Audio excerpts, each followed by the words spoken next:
Well, welcome. In today's session, I'm going to carry on from where we stopped previously. For consistency, I'm going to start exactly where we stopped.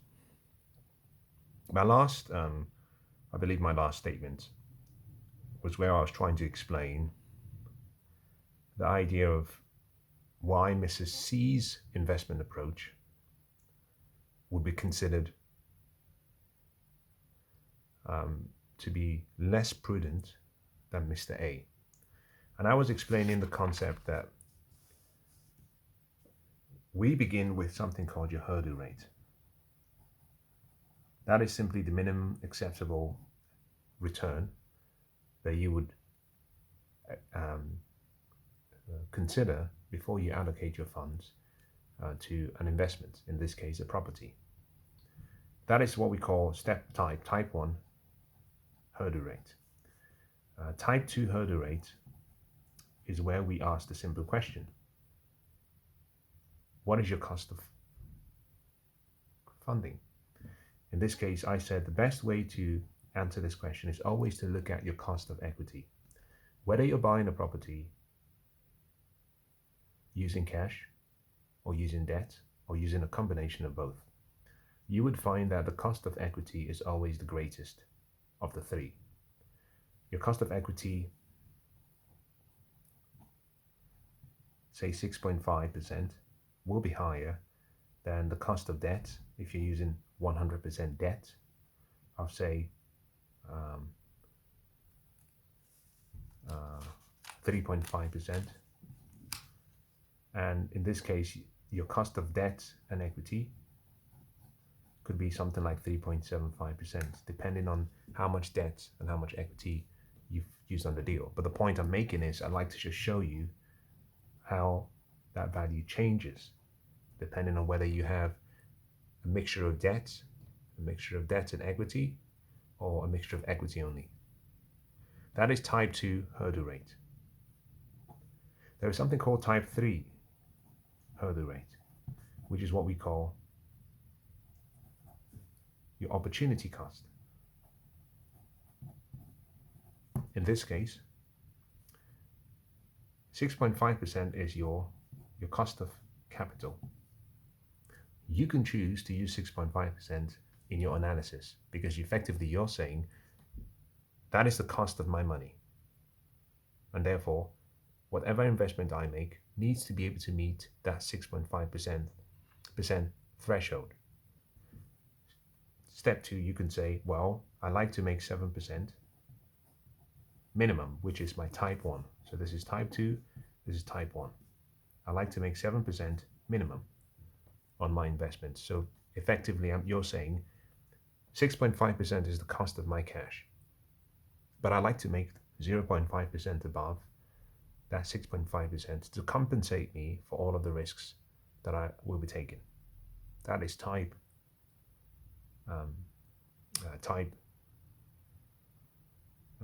1.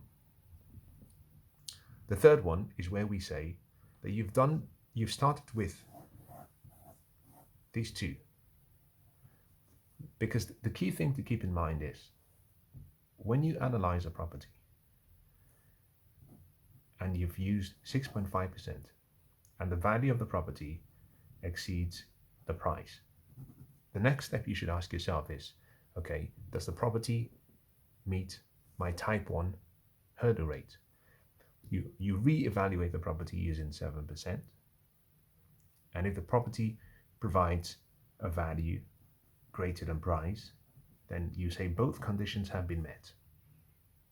Once both conditions have been met, that pushes you to the third type of hurdle rate, which is your opportunity cost.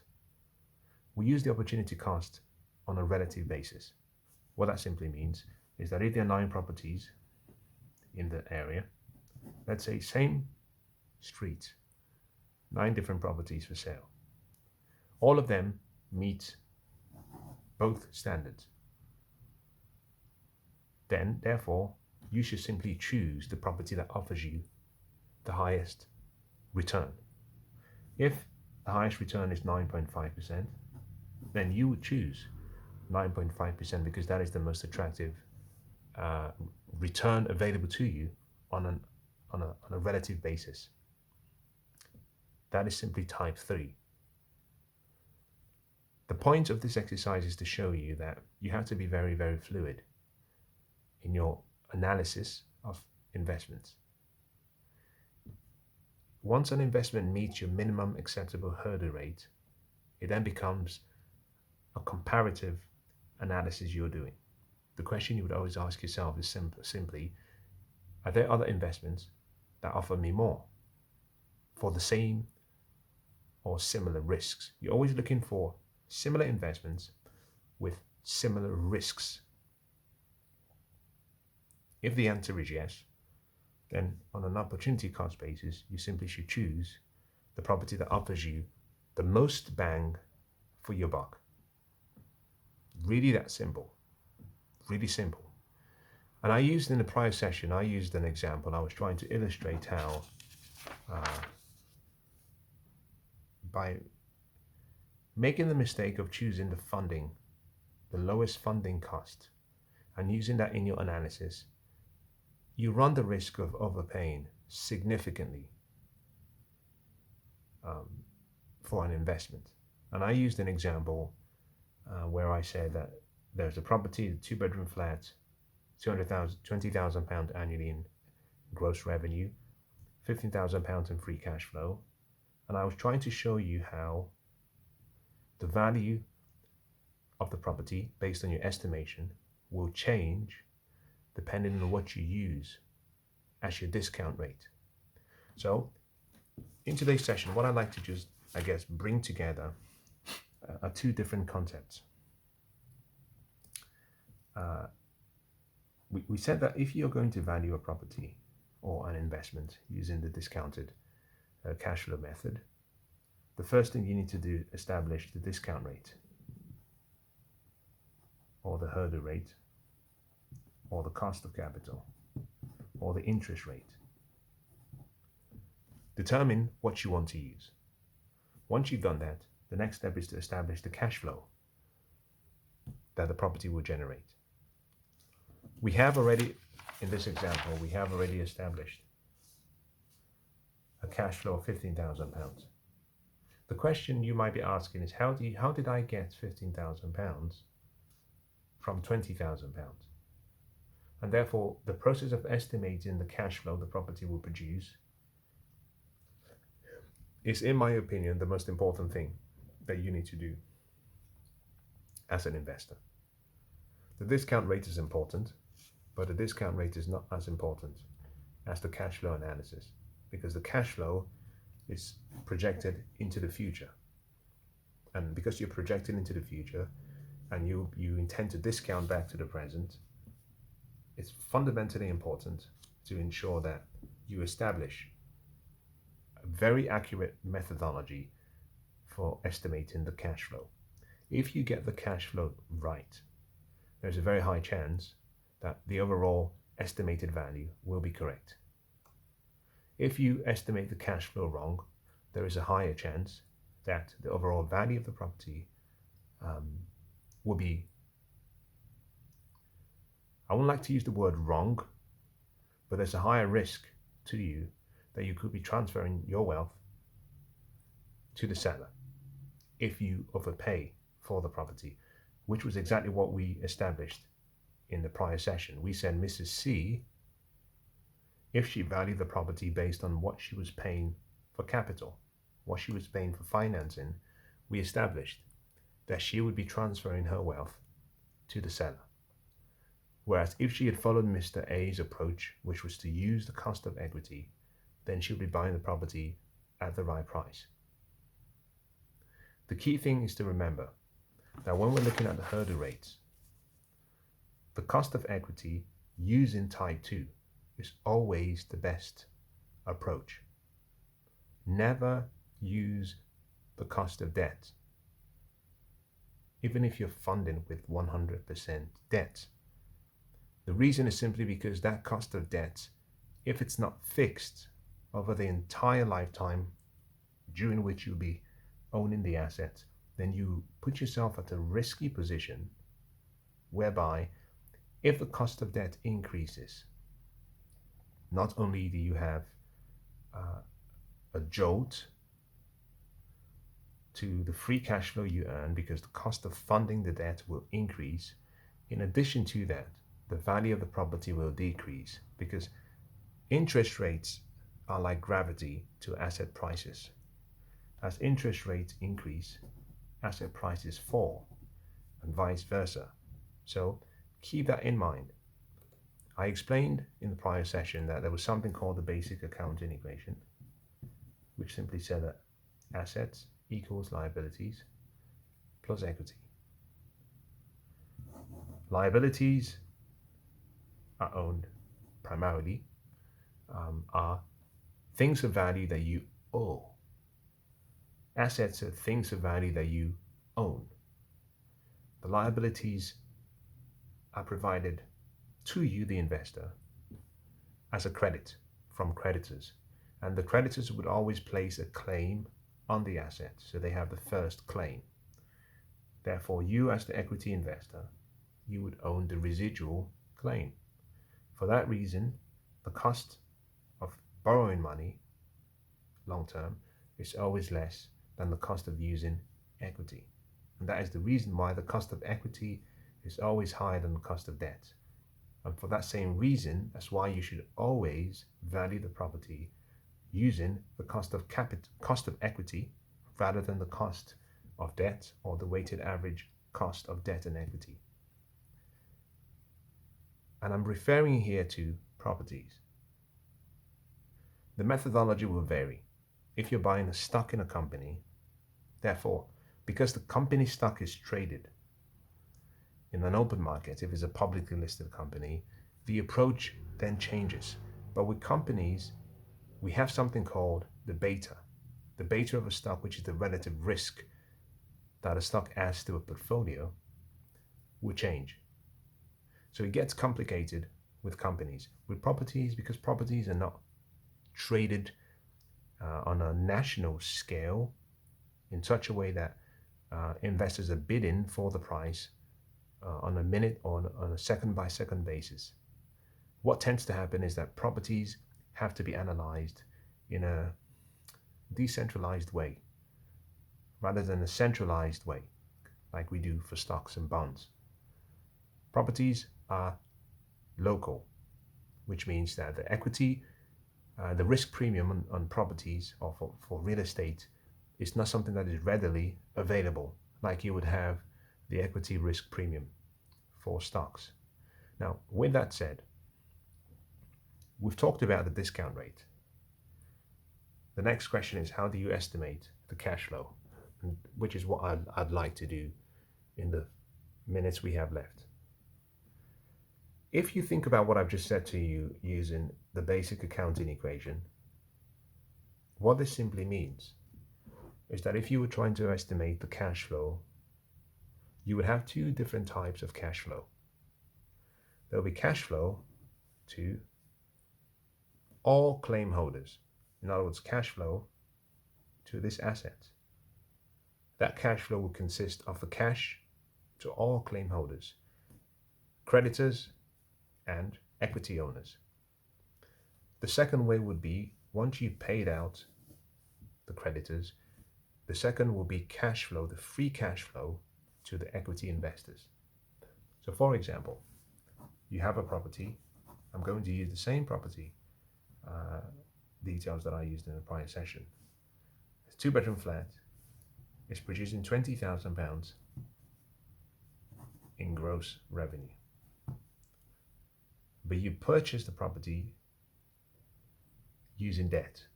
Let's say it's a 75% loan to value mortgage. As part of your mortgage, you've agreed with the bank that you will pay £1,400 every month, which is equivalent to, I think, £16,800 every year. £16,800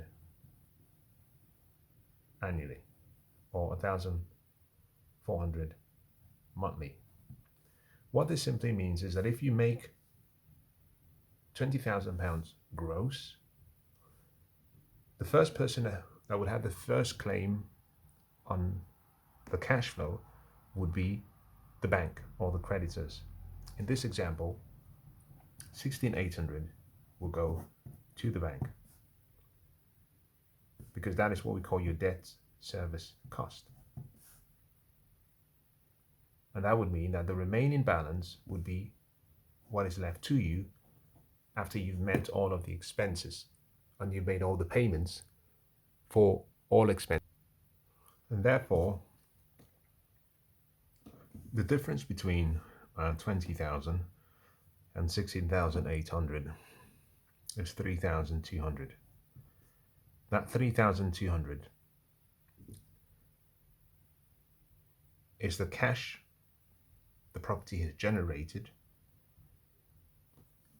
for you, the equity investors, once you've actually made all the payments that are needed as part of the expenses associated with the ownership of the property. In other words, the 3,200 is not the free cash flow to you. Some of that 3,200 will be paid for expenses, operating costs, leasehold costs, capital expenditure, and the balance that is left becomes your free cash flow. Therefore, the way you estimate the free cash flow varies. You can work out the free cash flow to the entire claim holders, or you can work out the free cash flow to just yourself, the equity investor. Now, the question is, how do you do this? And that is what I will focus on in the next few minutes.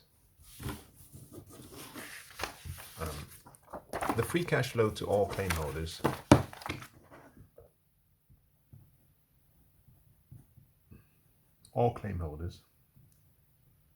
can be estimated as follows. Your operating income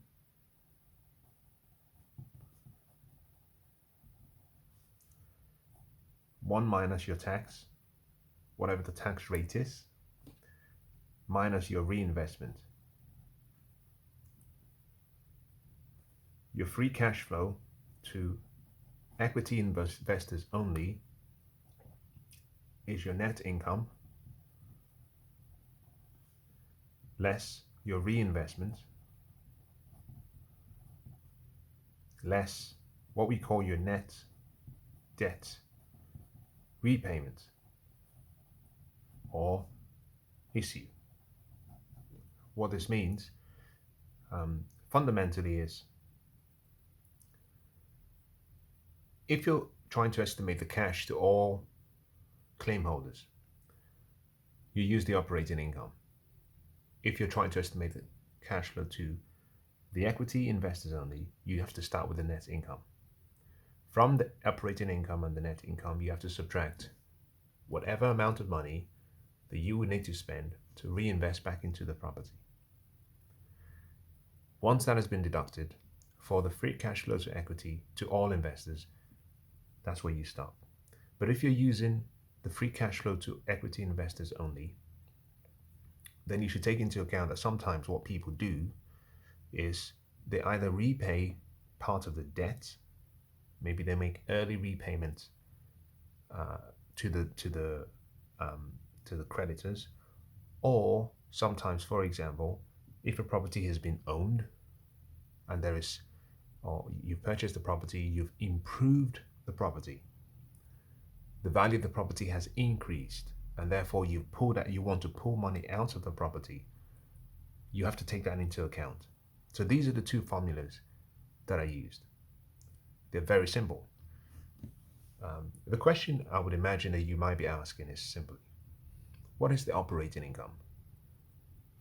And this is where I will spend some time explaining each of these terms. The operating income is simply the income before you make any debt interest payments and before you make any payments for taxes. The net income is the income after you've made all your debt interest expenses. and when you've made all the payments for taxes. Very simple. So the way you get your operating income is you start with your gross income. In this case, I said it was £20,000 for the example. You subtract expenses, all of your expenses.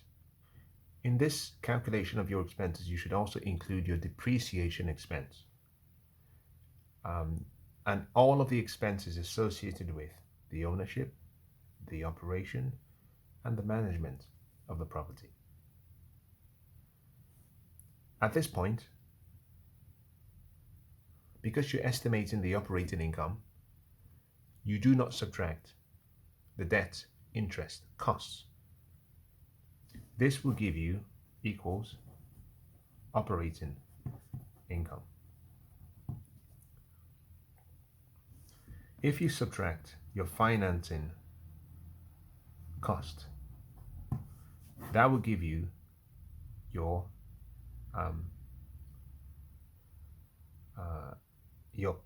operating income less your financing cost.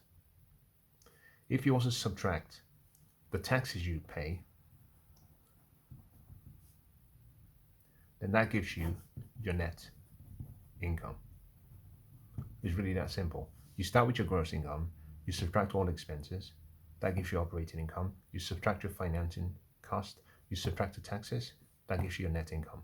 So if you're trying to estimate the free cash flow to you, the equity investors, this is where you start. You begin with free cash flow equals net income minus reinvestment.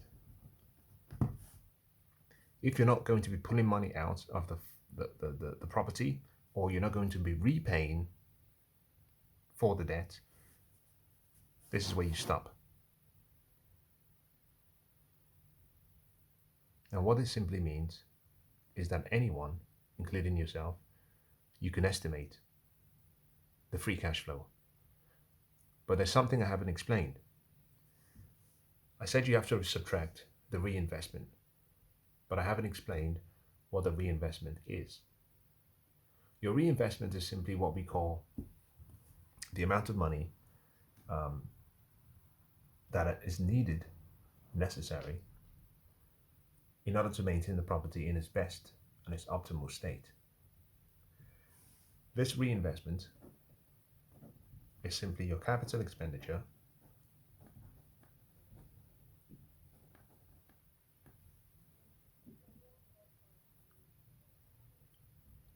less your depreciation. In its purest form, in its most basic form, I explained this in more details in the book. I gave you different scenarios, but in its purest form, it's capital expenditure minus depreciation. Really that simple. Your net capital expenditure is what we call capital expenditure less depreciation.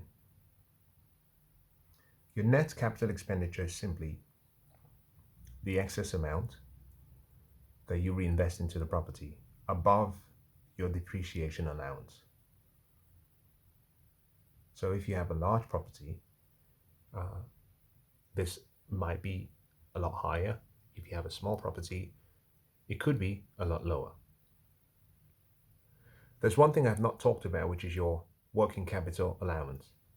I haven't included working capital in your reinvestment needs. And the reason is simply because most individual investors do not have a large portfolio of properties, and therefore the idea of working capital does not apply. Now, what you notice is that to get to your free cash flow, you begin with accounting earnings, or what I call your net income. From that net income, you subtract out your reinvestment, and that would give you your free cash flow. Really that simple, not complicated. And with this information, you can then estimate the value of the property. Now, one of the things I hope that you would have